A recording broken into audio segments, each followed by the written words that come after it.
All right, we are going to be making some mussels pasta with Chef Anthony Fisher this morning. You know, we're in the Lenten season, so we're looking for new recipes that we can use on Fridays. Exactly. We're going to start doing a lot with fish. And over the next couple of weeks, we're going to do some really outrageous stuff. So we have butter melting in our pan.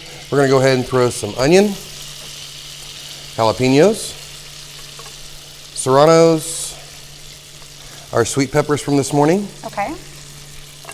Some garlic, of course. Gotta love the garlic. I don't go anywhere without garlic. Crushed red pepper flakes, because we want that nice, beautiful heat that dances around in your mouth. Of course, this is seasoned to your own preference. Oh, yes.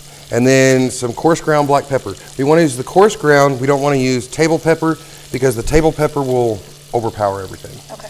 So we're going to let this kind of simmer a little bit and just get all married together and beautiful in colors. And I have some of the Thai basil from this morning. All I've done is pulled it off the stem, and I'm going to roll it up. Okay. And then I'm going to do what we call a chiffonade, which is just cut it into beautiful, fine little ribbons. Carefully without cutting your fingers. How often does that actually happen in your classroom where you deal with? 4 cuts in 3 years. Wow. None of them major. All of them were That's minor good. Because so it's inevitably going to happen. It at some is. Point, you know. It's not a matter. It's never a matter of if you're going to cut yourself. It's how bad. Yeah. And I keep my knives razor sharp, so of course it makes it easier for the nursing staff to close up the wound if it does happen. But to this day, nothing major. So I'm very, very happy with my students. They pay attention really well.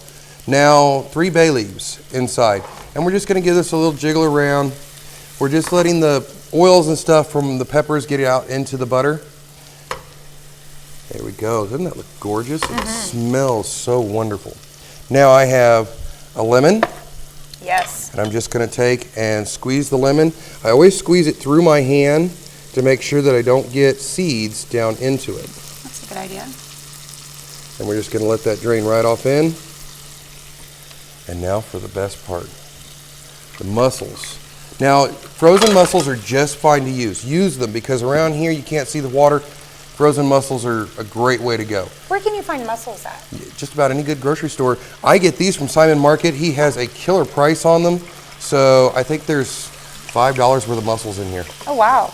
That is a good deal. It is. And I'm adding some Pinot Grigio inside of here. And a lot of people are like, well, Chef, what about wine that you're going to cook with? Don't buy that cooking wine. If you wouldn't drink it out of the bottle on your table, then you don't want it. Really? So I added my pasta right in on top of everything. I'm turning my fire all the way up so that I get a nice good flame. And I'm going to put my lid over the top of it. We're going to let it sit here and simmer. You can already see the steam and everything coming together. It's going to thaw the mussels. It's going to make sure the mussels are already all the way cooked. The cold pasta inside of it is going to warm up and be beautiful and tangy to eat. And I forgot my plate.